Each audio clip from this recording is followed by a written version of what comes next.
إن الحمد لله الواحد الأحد الفرد الصمد الذي لم يلد ولم يولد ولم يكن له كفوا أحد وأشهد أن لا إله إلا الله وحده لا شريك له وأشهد أن سيدنا ونبينا ومولانا محمدا عبد الله ورسوله صلى الله تعالى عليه وعلى آله وصحبه وبارك وسلم تسليما كثيرا كثيرا أما بعد أعوذ بالله من الشيطان الرجيم بسم الله الرحمن الرحيم إن المنافقين يخادعون الله وهو خادعهم وإذا قاموا إلى الصلاة قاموا كسالى يراءون الناس ولا يذكرون الله إلا قليلا وقال تعالى فويل للمصلين الذين هم عن صلاتهم ساهون الذين هم يراءون ويمنعون الماعون عن أبي هريرة رضي الله عنه قال قال رسول الله صلى الله عليه وسلم يقول الله جل شأنه أنا أغنى الشركاء عن الشرك فمن عمل عملا أشرك فيه معي غيري تركته وشركه رواه مسلم عن شداد بن أوس رضي الله عنه قال رأيت النبي صلى الله عليه وسلم يبكي فقلت يا رسول الله ما يبكيك قال إني تخوفت على أمتي الشرك أما إنهم لا يعبدون صنما ولا حجرا ولا شمسا ولا قمرا ولكنهم يراءون بأعمالهم وعن جندب بن عبد الله رضي الله عنه قال قال رسول الله صلى الله عليه وسلم من سمع سمع الله به ومن يرائي يرائي الله به رواه مسلم أو كما قال النبي صلی اللہ علیہ وسلم۔ اس وقت ہم سب دارالعمل میں ہیں، یہاں سے منتقل ہو کر سب کو دارالجزا میں جانا ہے، یعنی سب کو مرنا ہے، مرنے کے بعد دوبارہ زندہ ہونا ہے، دوبارہ زندہ ہو کر بارگاہ رب العزت میں حاضری دینی ہے، اور اس دنیا میں جو کچھ کیا ہے اچھا یا برا اسی کے مطابق جزا اور سزا پانی۔ اللہ تبارک و تعالی کل قیامت کے دن کرسی عدل پر تشریف فرما ہوں گے، اور انگنت اور لا تعداد فرشتوں کی جماعت صف بستہ کھڑی ہوگی، اور 70,000 زنجیروں میں جکڑی ہوئی جہنم منہ کھولے وہاں موجود ہوگی، اور اللہ کے نافرمان، عاصی اور گنہگار، کافر، مشرک، منافق، اللہ تبارک و تعالی کے بے وفا، نمک حرام اور غدار بندوں اور بندیوں کو نگلنے کے لیے جوش مار رہی ہوگی۔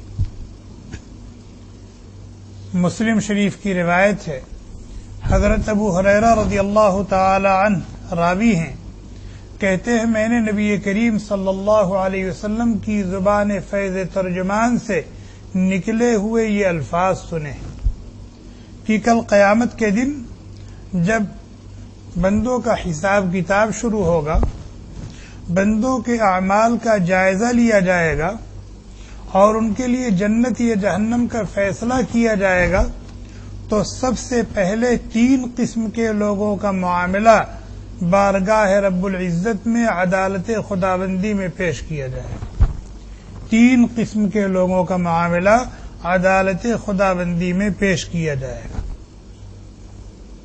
چنانچہ کہتے ہیں کہ اللہ کے نبی علیہ الصلاۃ والسلام نے فرمایا یؤتا،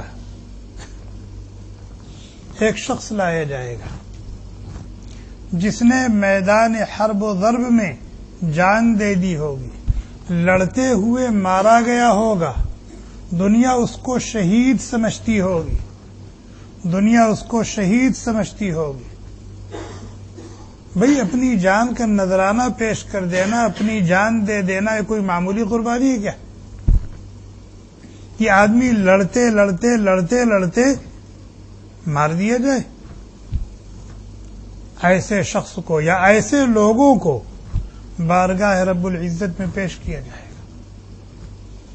اللہ تبارک و تعالی اپنی نعمتیں گنوائیں گے کہ میں نے تم کو جوانی دی تھی، صحت، طاقت اور قوت سے نوازا تھا، ہمت اور حوصلے عطا کیے تھے، شجاع اور بہادر بنایا تھا، تمہارے اوپر میری یہ نعمتیں تھیں، یہ نعمتیں تھیں، یہ نعمتیں تھیں.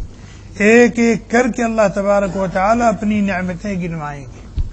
فعرفها، بندہ اس کا اعتراف کرے گا، جی آپ کی یہ نوازشیں میرے اوپر تھیں، آپ نے اس طرح سے مجھ پر انعام فرمایا تھا، آپ کی یہ نعمتیں میرے پاس تھیں.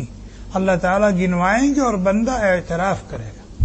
اللہ تعالیٰ کہیں گے فماذا عملت فيها، فماذا عملت فيها، ان نعمتوں کا شکر تم نے کیسے ادا کیا، ان نعمتوں کی قدردانی تم نے کیسے کی؟ تو کہے گا قاتلت فيك حتى استشهدت، قاتلت فيك حتى استشهدت، کہ میں اپنی جان اور اپنے مال کا نذرانہ میدان حرب و ضرب میں لے کر حاضر ہوا اور تیرے دشمنوں سے لڑتا رہا لڑتا رہا لڑتا رہا، تیرے دین کی نشر و اشاعت کی راہوں میں آنے والے روڑوں کو ایک ایک کر کے ہٹاتا رہا، یہاں تک کہ میں کام آ گیا، یہاں تک کہ میں کام آ گیا، میری گردن کاٹ دی گئی، میرے جسم کے ٹکڑے ٹکڑے کر دیے گئے. یہ میں نے آپ کی نعمتوں کا شکریہ اس شکل میں ادا کیا ہے، ان نعمتوں کی قدردانی میں نے ایسے کی ہے. اللہ تبارک و تعالی فرمائیں گے کذبت، کذبت، تم جھوٹ کہتے ہو، تم جھوٹ کہتے ہو. تم نے اپنی جان کا نذرانہ تو پیش کیا، اس میں کوئی کلام نہیں، تم لڑے، تم نے قربانیاں دیں، اس میں کوئی شبہ نہیں، اس میں کوئی دو رائے نہیں، لیکن میرے لیے کیا، میرے دین کی نشر و اشاعت کے لیے کیا، اعلاء کلمت اللہ کے لیے کیا، دین کی سربلندی کے لیے کیا. اپنے اس دعوے میں تم جھوٹے ہو.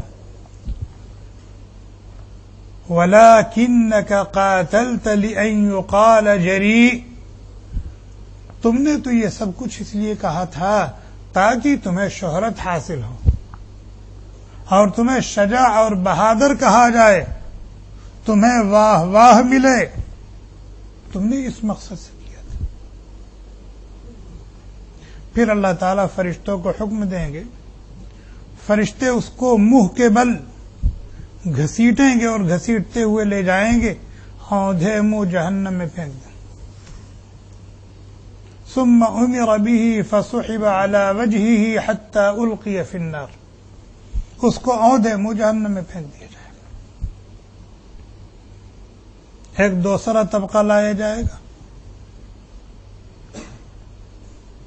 تعلم العلم وعلمه وقرأ القرآن، اس نے دین کا علم حاصل کیا ہوگا اور دین کے کام میں اپنی پوری زندگی صرف کر دی ہوگی، قرآن کریم کو حفظ کیا ہوگا، اس کے ترجمہ اور تفسیر پڑھی ہوگی اور لوگوں کو پڑھایا ہوگا، سکھایا ہوگا، بتایا ہوگا، سمجھایا ہوگا، بجھایا ہوگا، اور پوری زندگی اسی میں صرف کر دی. اللہ تعالی اپنی نعمتیں گنوائیں گے. فعرفہ نعمہ، کہ اللہ تعالیٰ کہیں گے کہ ہم نے تم کو علم کی دولت دی تھی، یہ نعمت دی تھی، یہ نعمت دی تھی، یہ نعمت دی تھی. بندہ اللہ تبارک و تعالیٰ کی نعمتوں کا اقرار کرے گا، اعتراف کرے گا. پھر اللہ تعالیٰ کہیں گے ان نعمتوں کا شکر تم نے کیا کیا، ان نعمتوں کی قدردانی تم نے کیسے کی. چنانچہ وہ بندہ کہے گا یا رب تعلمت العلم وعلمتہ، میں نے تیرا دین سیکھا، تیرے دین کا علم حاصل کیا اور لوگوں کو سکھایا، بتایا، پڑھایا، میرے یہاں اتنے حافظ ہوئے، میرے یہاں سے اتنے لوگ عالم بن کر کے نکلے، میرے یہاں سے اتنے لوگوں نے تفسیر پڑھی، اتنے لوگوں نے حدیث پڑھی، یہ کیا وہ کیا، اور پورا رجسٹر تیار ہے۔ میرے یہاں بیانات ہوتے تھے، یہاں بیانات ہوتے تھے، فلاں جگہ کے بیان میں اتنے لوگ شریک ہوتے تھے، کہے گا۔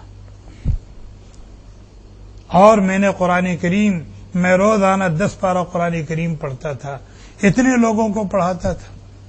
اللہ تعالیٰ کہیں گے کذبت، تم نے علم تو حاصل کیا، تم نے لوگوں کو دین کی دعوت دی، تم نے لوگوں کو سمجھایا بجھایا، تم نے لوگوں کو حافظ قرآن اور عالم دین بنایا، لیکن یہ سب کچھ میرے لیے نہیں تھا، یہ تو اس لیے تھا تاکہ تمہیں لوگ عالم اور علامہ کہیں، تاکہ تمہیں لوگ محدث اور فقیہ کہیں، تاکہ لوگ تمہیں مفتی اور مفسر کہیں، تاکہ لوگ تمہیں داعی اور واعظ کہیں، اور تاکہ لوگ تمہیں قاری قرآن کہیں، حافظ قرآن کہیں۔ یہ مقصد تھا تمہارا، نام و نمود، دکھاوا، شہرت حاصل کرنا، واہ واہی لینا، تمغے سمیٹنا، یہ مقصد تھا۔ پھر اللہ تعالیٰ فرشتوں کو حکم دیں گے، اور اللہ کے حکم سے فرشتے اس کی ٹانگ پکڑ کر کے گھسیٹتے ہوئے لے جائیں گے اور جہنم میں پھینک دیں گے۔ ثم امر به فسحب على وجهه حتى القي في النار۔ پھر ایک تیسرا طبقہ لایا جائے گا، اور یہ طبقہ مالداروں کا ہوگا۔ وسع اللہ علیہ واعطاہ من اصناف المال، کہ اللہ تبارک و تعالی نے اس کو خوب دولت عطا فرمائی تھی، اور مختلف انواع و اقسام کے مال اللہ تعالی نے اس کو دیے تھے، روپے پیسے بھی تھے، جائیداد و پراپرٹی بھی تھی، بنگلے اور کوٹھیاں بھی تھیں، اور ریال اور ڈالر بھی تھے، ہر قسم کی فراوانی تھی۔ اللہ تعالیٰ پوچھیں گے کیا کیا، میری ان نعمتوں کا کیا کیا؟ تو بندہ کہے گا ما ترکت من سبیل تحب ان ينفق فيها الا انفقت لك فيها۔ کوئی ایسا کام، کوئی ایسی راہ جہاں خرچ کرنے کو آپ پسند کرتے ہیں، میں نے چھوڑی نہیں، میں نے چھوڑی نہیں۔ مال کی لائن سے آپ کو راضی اور خوش کرنے والے جو کام تھے، میں نے ہر کام کرنے کی کوشش کی۔ غریبوں اور محتاجوں کی مدد میں نے کی، یتیموں اور بیواؤں کے وظیفے میرے یہاں سے جاری ہوئے تھے، میں نے فلاں فلاں مسجدیں بنوائی، فلاں مدرسے میں اتنی درسگاہیں اور اتنے کمرے بنوائے، اور یہ کیا وہ کیا۔ اللہ تعالیٰ کہیں گے کذبت، تم نے کیا، تم نے کیا، ریکارڈ موجود ہے، لیکن تمہارا یہ کہنا کہ آپ کے لیے کیا، اس میں تم جھوٹے ہو، اس میں تم جھوٹے ہو۔ تم نے تو اس لیے سب کچھ کیا تھا تاکہ تمہیں خراج کہا جائے، داتا کہا جائے، سخی کہا جائے، کریم کہا جائے، اور کہا جائے کہ فلاں شخص، اس کا تو پوچھنا کیا ہے، اس کی سخاوت اور دریا دلی کے چرچے ہیں، وہ تو حاتم طائی کی قبر پر لات مارنے والا ہے۔ تو جس مقصد سے تم نے یہ کام کیا تھا وہ مقصد حاصل ہو چکا، دنیا میں لوگ تمہیں واہ واہ دے چکے، اور تمہارا نام ہو چکا، تم کو شہرت مل چکی، یہاں کچھ نہیں ملا۔ چنانچہ اللہ تعالیٰ کا حکم ہوگا، فرشتے اس کو بھی عہدے منہ گھسیٹ کر جہنم میں ڈال دیں۔ یہ مسلم شریف کی روایت، حضرت ابو ہریرہ رضی اللہ تعالی عنہ راوی ہیں۔ ہم سب اللہ کے گھر میں بیٹھے ہوئے ہیں، ذرا سوچیں کہ جہاد کرنا اور اللہ کے دشمنوں سے لڑنا، یہاں تک کہ اپنی جان دے دینا، کتنا قیمتی اور مبارک عمل ہے، کتنا قیمتی اور مبارک عمل ہے، لیکن بدنیتی کے نتیجے میں وہ بجائے رحمت بننے کے زحمت بن گیا، وہی جہنم میں جانے کا سبب اور ذریعہ بن گیا، اللہ تعالیٰ کے غضب اور غصے اور ناراضگی کی وجہ بن گئی وہی۔ اس کا یہ اتنا قیمتی اور مبارک ترین عمل، اس کو اللہ کی ناراضگی سے، اللہ کے غضب اور غصے سے، جہنم اور جہنم کے عذاب سے نہیں بچا سکا۔ وجہ کیا پیش آئی نیت کا فطور، نیت کا فطور، نیت کا فطور۔ اسی طریقے سے حافظ ہونا، عالم ہونا، مفتی ہونا، محدث ہونا، داعی ہونا، واعظ ہونا، امام ہونا، خطیب ہونا، یہ کتنے اونچے کام ہیں، کتنے شرف کی بات ہے۔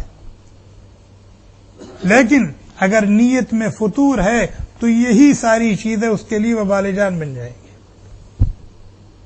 اور نیت کے فطور کی وجہ سے یہ اس کے لیے بجائے رحمت بننے کے زحمت بن جائیں گی، بجائے جنت میں جانے کا ذریعہ اور سبب بننے کے جہنم میں لے جائیں گے۔ نیت کا فطور۔ اسی طریقے سے ایک شخص ہے، پوری زندگی مال کماتا رہا اور خرچ کرتا رہا، مال کماتا رہا، خرچ کرتا رہا، مسجدیں بنواتا رہا، مدرسے بنواتا رہا، لوگوں کے لیے راحت و آرام کا بندوبست کرتا رہا، غریبوں اور محتاجوں کی خبرگیری کرتا رہا، لیکن نیت کا فطور، نیت کا فطور اس کو کہاں لے گیا؟ جہنم میں لے گیا۔ نیت کیا ہے کہ یہ کام تو کر رہا ہے، لیکن اس کے دل کی کیفیت کیا ہے، اس کام سے اس کا مقصد کیا ہے، وہ چاہتا کیا ہے، اس کی نیت کیا ہے، اس کا ارادہ کیا ہے۔ اللہ کو راضی اور خوش کرنا چاہتا ہے، اللہ سے اجر و ثواب کا امیدوار ہے، اللہ کا محبوب اور مقرب بننا چاہتا ہے، یا ان اعمال کے ذریعے سے واہ واہی سمیٹنا چاہتا ہے، نام و نمود اور شہرت حاصل کرنا مقصد ہے۔ مقصد کیا ہے، ارادہ کیا ہے؟ نیت دل کے ارادے کو کہتے ہیں، نیت دل کے ارادے کو کہتے ہیں۔ اگر نیت اچھی ہے تو چھوٹے سے چھوٹا عمل، چھوٹے سے چھوٹا عمل اس کے اندر پہاڑوں جیسا وزن ہوگا، اور اگر نیت اچھی نہیں ہے تو پھر بڑے سے بڑا عمل بالکل بے ویلو اور بے وزن ہو جائے گا، بے ویلو اور بے وزن ہو جائے گا۔ جیسے غبارہ ہوتا ہے، ہوا بھری ہوئی ہے، پھولا ہوا ہے بالکل، لیکن اس میں تھوڑی سی سوئی چبھو دیجیے، فوراً ساری ہوا نکل جائے گی۔ تو اس حدیث سے نبی کریم صلی اللہ علیہ وسلم نے ہم سب کو یہ سبق دیا ہے، یہ تعلیم دی ہے کہ ہم جو بھی کام کریں، چاہے وہ چھوٹا کام ہو چاہے بڑا کام ہو، اپنی نیت کو درست رکھیں، اپنی نیت کو درست کریں۔ جو بھی کام کریں مقصد صرف یہ ہو کہ ہمارا اللہ راضی ہو جائے، ہم اللہ کے محبوب اور چہیتے اور مقرب بن جائیں، اللہ تبارک و تعالی سے اجر و ثواب کی امید کرے، اللہ سے لو لگا کر کے یہ کام کرے، اس کے علاوہ کسی غیر کی طرف ذہن بھی نہ جائے، کسی اللہ کے کسی غیر کی طرف ذہن بھی نہ جائے، اس کا ارادہ بھی نہ ہو۔ اسی کو ریا کہتے ہیں۔ کیا کہتے ہیں؟ ریا۔ ریا، ریا دل کے ذریعے سے جو گناہ ہوتے ہیں، گناہ تو ہاتھ سے بھی ہوتے ہیں، آنکھ سے بھی ہوتے ہیں، زبان سے بھی ہوتے ہیں، کان سے بھی ہوتے ہیں، پیر سے بھی ہوتے ہیں، شرمگاہ سے بھی ہوتے ہیں، اسی طریقے سے گناہ دل سے بھی ہوتے ہیں۔ تو ریا ان گناہوں میں سے ہے جن کا صدور دل سے ہوتا ہے۔ دل سے صادر ہونے والے گناہ کون ہیں؟ حسد، یہ وہ گناہ ہے جس کا صدور دل سے ہوتا ہے۔ کینہ، کپٹ، بغض و عداوت، دشمنی اور نفرت، مال کی محبت، جاہ کی محبت، یہ وہ گناہ ہیں جن کا صدور کس سے ہوتا ہے؟ ان کو دل کی بیماریاں کہا جاتا ہے۔ یہ دل کی بیماریاں اور انتہائی خطرناک بیماریاں ہیں۔ اللہ کی ناشکری، اللہ کی ناشکری تو انہی دل کی بیماریوں میں سے، دل سے صادر ہونے والے گناہوں میں سے ایک بیماری اور انتہائی خطرناک گناہ کیا ہے؟ ریاکاری۔ ریاکاری ہے کہ آدمی کسی ایسے کام کو جس کے ذریعے سے وہ اللہ کا محبوب بن سکتا ہے، اللہ سے اجر و ثواب اس کو ملے گا، اللہ تبارک و تعالی کی رضا اور خوشنودی حاصل ہوگی، وہ کام کر رہا ہے اللہ کے کسی غیر کے لیے، یا اللہ کے ساتھ اس نے کسی غیر کو بھی شریک کر لیا اس میں۔ اس کو کیا کہا جاتا ہے؟ ریا کہا جاتا ہے، اس کو دکھاوا کہا جاتا ہے۔ اور جس شخص کے اندر یہ چیز پائی جاتی ہے اس کو ریاکار کہا جاتا ہے۔ حضرت شداد ابن اوس رضی اللہ تعالیٰ عنہ کہتے ہیں کہ میں نے اپنی آنکھوں سے دیکھا کہ اللہ کے نبی کی آنکھیں اشکبار ہیں اور آپ زار و قطار رو رہے۔ میں پوچھ بیٹھا ما یبکیک یا رسول اللہ، کیوں رو رہے ہیں؟ کس چیز نے آپ کی آنکھوں کو اشکبار کر رکھا ہے؟ آپ کیوں سسکیاں لے رہے ہیں؟ اللہ کے نبی علیہ الصلاۃ والسلام نے فرمایا انی تخوفت علی امتی الشرک، مجھے اپنی امت کی بابت شرک کا اندیشہ ہے، شرک کا ڈر ہے، شرک کا خوف ہے کہ میری امت کہیں شرک میں نہ مبتلا ہو جائے، جبکہ میں ان کو شرک سے بچانے کے لیے اتنی قربانیاں دے رہا ہوں، اتنی محنتیں کر رہا ہوں، اور اسی کے لیے بدر میں گئے، اسی کے لیے احد میں گئے، اسی کے لیے خندق میں گئے، اسی کے لیے خیبر میں گئے، اسی کے لیے حنین میں گئے، اسی کے لیے تبوک میں گئے۔ مقصد کیا تھا؟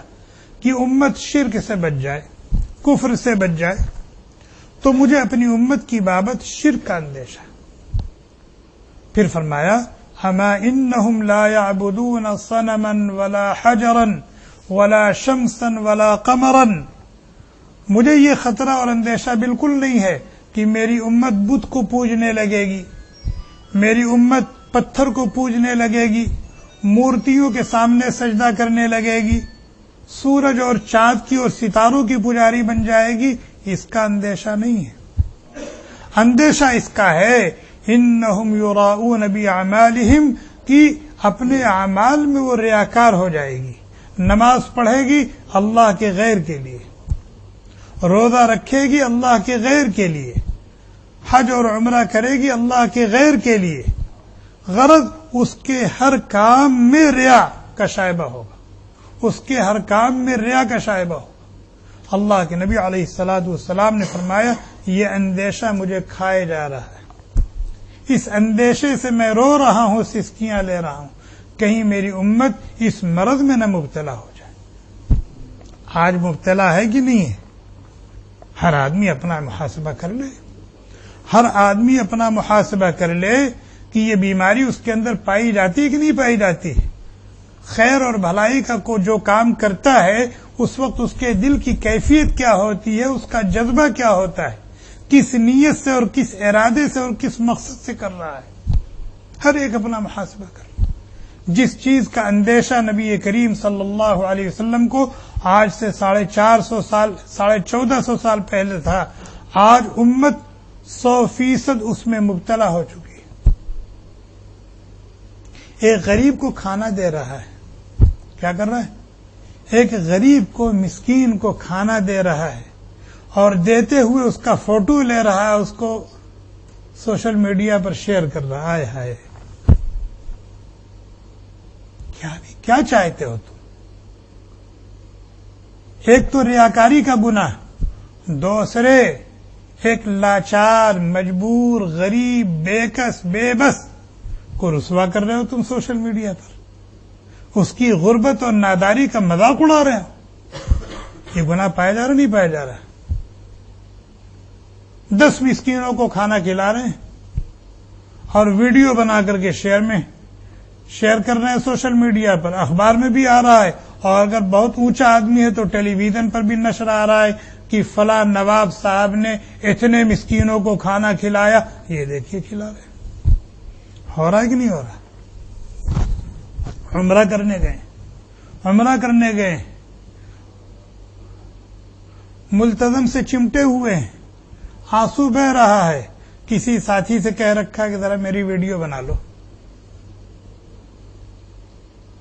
وہ رو رہا ہے، آنسو بہا رہا ہے، سسکیاں لے رہا ہے، اور اپنے ساتھی سے ویڈیو بنوا کر کے اس کو شیئر کر رہا ہے نہیں کر رہا؟ کیا کر رہا ہے؟ طواف کر رہا ہے اور خود اپنا فوٹو بنا کر کے شیئر کر رہا ہے، احرام پہنے ہوئے تلبیہ پڑھ رہا ہے، ہو رہا ہے کہ نہیں ہو رہا ہے؟ یہی ہے جس کا اندیشہ اللہ کے نبی علیہ الصلاۃ والسلام کو تھا، اور جس کو سوچ کر آپ رویا کرتے تھے۔ عوام کا طبقہ، عوام کا، علماء اور پڑھے لکھے لوگ ان چیزوں میں مبتلا ہو چکے ہیں، اور احساس تک نہیں ہے کہ ہم کیا کر رہے ہیں، احساس تک نہیں ہے کہ ہم کیا کر رہے ہیں۔ اور اگر ہمارے اکابر اور علماء نہیں کر رہے ہیں تو پھر ان کے چیلے چپاڑے جو ہے نا، ان کے چیلے چپاڑے ان کی عبادتوں کا، ان کی ریاضتوں کا، ان کی قربانیوں کا، ان کے مجاہدوں کو شیئر کر کے مذاق اڑا رہے ہیں، ان کا مذاق اڑا رہے ہیں۔ ابن ابی دنیا کی روایت ہے، ابن ابی دنیا نے اس کو اپنی کتاب السنت والاخلاص میں نقل کیا ہے کہ کل قیامت کے دن جب بارگاہ رب العزت میں لوگوں کا معاملہ پیش ہوگا تو ریاکاروں کو 4 ناموں سے پکارا جائے گا۔ ریاکاروں کو، جن لوگوں نے اللہ کو راضی اور خوش کرنے والے خیر اور بھلائی کے کاموں کو اللہ کے غیر کے لیے کیا تھا، یا اللہ کے ساتھ اللہ کے غیر کی نیت کر لی تھی، شریک کر لیا تھا، ان کو 4 ناموں سے پکارا جائے گا۔ کیا کہا جائے گا؟ یا غادر، او غدار، یا فاجر، او گنہگار، یا مرائی، اے دکھلانے کی نیت سے خیر اور بھلائی کے کام کرنے والے، یا خاسر، اور نقصان اور گھاٹا اٹھانے والے، اور ایک روایت میں آتا ہے یا کافر۔ ذہب عملک وبطل اجرک، تمہارا عمل اکارت گیا اور تمہارا اجر ضائع گیا، آج اللہ کے خزانے سے تمہیں کچھ نہیں ملے گا، جاؤ ان کے پاس، جاؤ ان کے پاس، لے لو اپنے عمل کا بدلہ جن کے لیے تم نے کیا تھا، جن کو تم دکھانا چاہتے تھے، جن سے تم کو شہرت کی امید تھی، جن سے تم واہواہی لے رہے تھے، جاؤ ان سے اپنا بدلہ لے لو، ہمارے ہاں کچھ نہیں ملا، ہمارے ہاں کچھ نہیں ملا۔ بہت ہی خطرناک چیز ہے، اور یہ بھی شرک کی ایک قسم ہے۔ چنانچہ اللہ کے نبی علیہ الصلوۃ والسلام نے اس حدیث میں اس کو شرک کہا، انی تخوفت علی امتی الشرک، مجھے اپنی امت کی بابت شرک کا اندیشہ۔ اور پھر آگے کیا فرمایا؟ اما انہم یراؤون باعمالہم، کہ اپنے اعمال کو میری رضا کے لیے نہیں کریں گے بلکہ نام و نمود اور شہرت حاصل کرنے کے لیے کریں گے، اس کو شرک قرار دیا۔ یہ بھی ایک قسم کا شرک ہے، شرک اور بہت خطرناک قسم کا شرک۔ اسی لیے اللہ تعالی نے فرمایا فمن کان یرجو لقاء ربہ، جس شخص کو اپنے رب سے ملاقات کا یقین ہے، اس پر ایمان رکھتا ہے، اسے چاہیے فلیعمل عملا صالحا، خالی ہاتھ نہ جائے، خالی ہاتھ نہ جائے، اچھے اچھے کام کر کے جائے، اچھے اچھے کام کر کے جائے، ولا یشرک بعبادت ربہ احدا، اور ان اچھے اچھے کاموں میں اللہ کے کسی غیر کو شریک نہ کرے، وہ اچھے اچھے کام خالی اللہ کے لیے کرے، اللہ کے کسی غیر کو اس میں شریک نہ کرے، پھر وہاں جانا مفید ہوگا اس کے لیے، وہاں جانا اس کے لیے باعث خیر اور برکت ہوگا، باعث رحمت ہوگا، اور اس کی وہاں کی زندگی کامیاب ہوگی۔ ایک اور حدیث ہے، عبداللہ ابن جندب ابن عبداللہ ابن ابی سفیان کہتے ہیں کہ نبی کریم صلی اللہ علیہ وسلم نے فرمایا من سمع سمع اللہ ومن یرائی یرائی اللہ بہ، کہ جس شخص نے دنیا میں کوئی خیر اور بھلائی کا کام کیا شہرت حاصل کرنے کے لیے، تو اللہ تعالی کل تمام اولین و آخرین کی موجودگی میں اس کو شہرت دیں گے، یا غادر، یا فاجر، یا مرائی، یا خاسر۔ رسوائی ہوگی نہیں ہوگی؟ دنیا میں طالب شہرت تھا، وہاں بھی اس کو مشہور کیا جا رہا ہے۔ یرائی، اپنے اعمال کو لوگوں کو دکھلاتا تھا تاکہ لوگوں پر اس کی دھاک بیٹھ جائے اور لوگ کہیں بہت بڑے عابد ہیں، بہت بڑے زاہد ہیں، بہت بڑے علامہ اور فہامہ ہیں، لوگ ان کے معتقد ہو جائیں، ان کی جوتیاں اٹھائیں، ان کے پیچھے پیچھے چلیں، ان کو ہدیے اور نذرانے دیں۔ مقصد یہ تھا۔ کل اللہ تبارک و تعالی دکھائیں گے کہ جن اعمال کی دھونس تم پر جمایا کرتا تھا، جن اعمال کو کر کے تم لوگوں کو اپنا مرید اور اپنا عقیدت مند بنایا کرتا تھا، دیکھو ان کے ان اعمال کی حقیقت کیا تھی اور حیثیت کیا تھی، کھوکھلے، بیکار اور بے اثر۔ اللہ تعالی ہم سب کی حفاظت فرمائے، اللہ تعالی ہم سب کی حفاظت فرمائے۔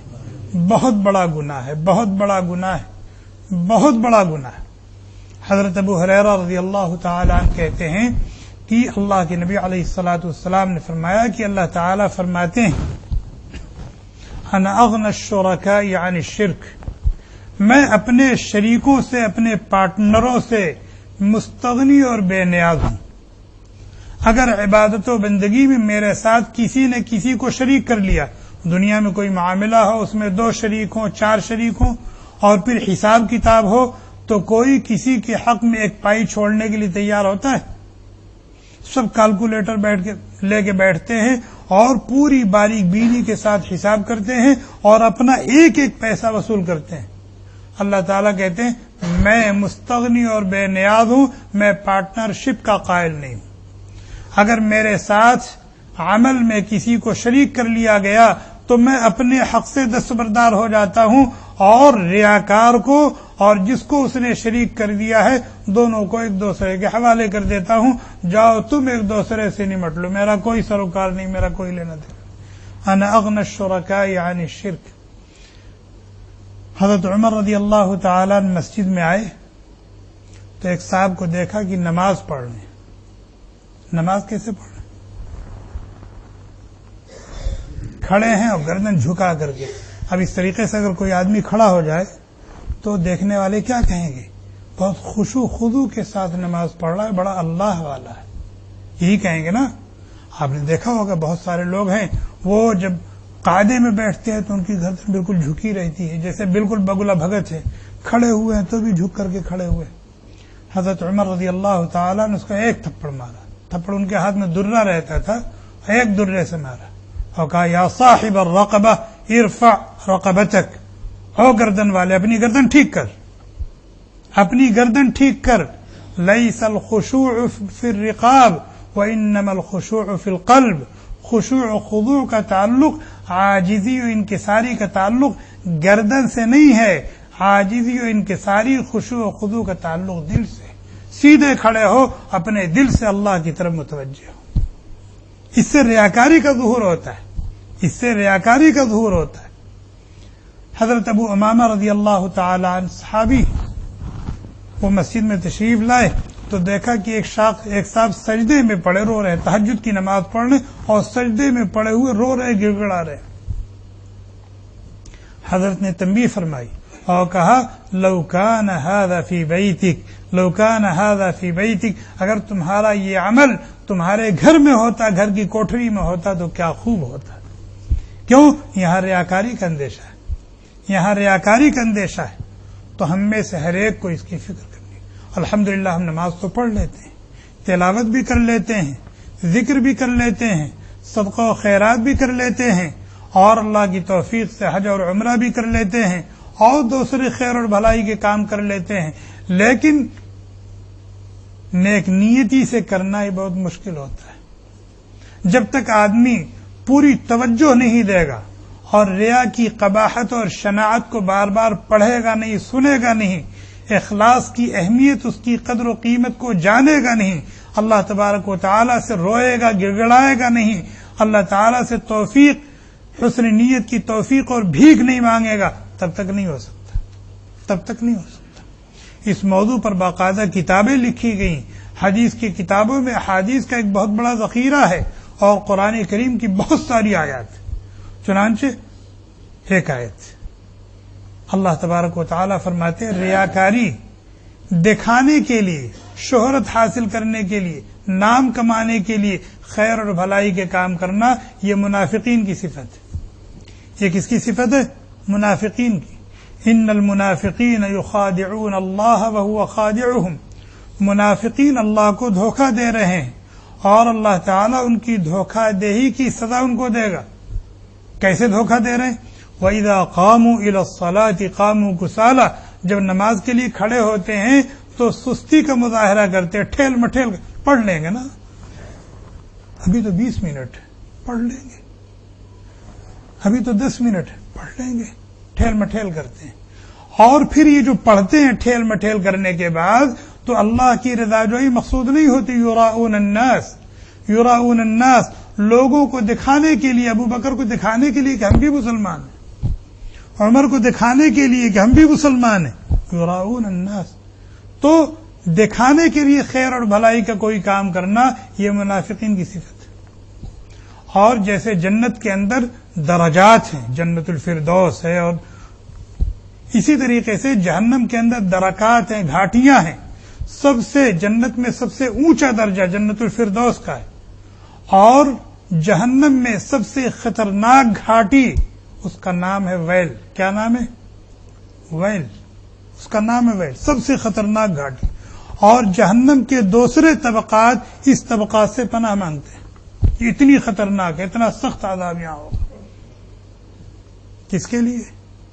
اللہ تعالیٰ کہتے فویل للمصلین، ویل، جہنم کی وہ گھاٹی جس کا نام ویل ہے، وہ کن کے لیے ہے؟